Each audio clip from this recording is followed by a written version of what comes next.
Here we are at the King Power Stadium ahead of Aston Villa and Leicester City with a man who managed both clubs. Brian, great to see you again. Exciting times, you could say, for both football clubs, but Villa have got Jolie and Lescott. So it's been a busy summer of transfer activity. Are you pleased with that one? Because he has some valued experience, doesn't he? I think, a year or so back, I think when it was muted that he was available, I think, a lot of Villa fans, including myself, classing myself there as a Villa fan, looked and thought he's ideal for Aston Villa. It couldn't be done there then for whatever reason. I think now, it's a perfect signing. I mean, it balances up the back line. It gives the manager the potential to play different systems, whether he wants to play with 3 centre-backs, 2 centre-backs. If there's injuries, there's always a wise head there around. So, I think it's a terrific signing for the club. Yeah, with this game, the Baggies coming up on the horizon, and that small matter of the game with Blues. But, it gets the pulse going, doesn't it, for all this Midlands rivalry. Villa want to be the top team in the Midlands this year. Yeah, without a doubt. I mean, each of the clubs are making strides. I think certainly here at Leicester today they've made massive strides. Not only because of what they've done in their 4 games this season. If you look at the last 10 games of last season, their form's way up there with the top side. So it's a very difficult place to come. They've found something. Where they found it from, nobody's really overly sure. But they found something, a real togetherness, and the fans here are really vocal. So it's a tough game. It's a tough place to play.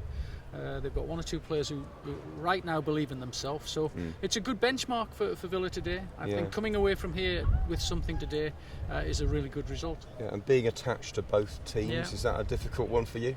Split loyalties? Well, I have great affinity with this club. I was only here 3 years, but we went to 3 playoff finals, which is pretty difficult to do, and eventually took them into the Premier League. Left to go to Villa, so I think that shows you where my preference would actually be, and I think the Leicester fans all those years on now actually understand that. I mean, as ever as a football fan, I got quite a bit of stick. I remember coming here 2 weeks after leaving here with Villa, and there was about 25,000 Judas placards thrown at me, which was pretty difficult, but in fairness, I've come back loads of times since. I have some good friends who sponsor the club and still good friends of mine, so it's always nice to come here. And I know what they're like. I know them. I know this team really well, and I know the spirit within the club.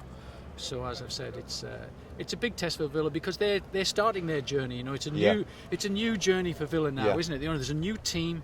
1 or 2 of them hit the ground running. 1 or 2 of them still need to find their feet, and that will take time. But I think it's a big test for the club today, and hopefully they can do really well. We're very close to the technical areas, so I suppose that brings back a few memories for you as well, doesn't it? Barking out the orders. And, Well, I mean, in most technical areas, you had good days and bad days. To be honest, there were days when your best fan from behind was your best pal, but if you weren't doing very well, you used to get it in the neck, sort of thing. But it's always great to be around clubs that and I love going back to Villa Park, but I do come here 3 or 4 times a season just to watch them play with friends of mine. So I have a good, strong affinity with Leicester City. Okay, Brian, thanks very much indeed. Great to see you chatting with the legends here on AVTV.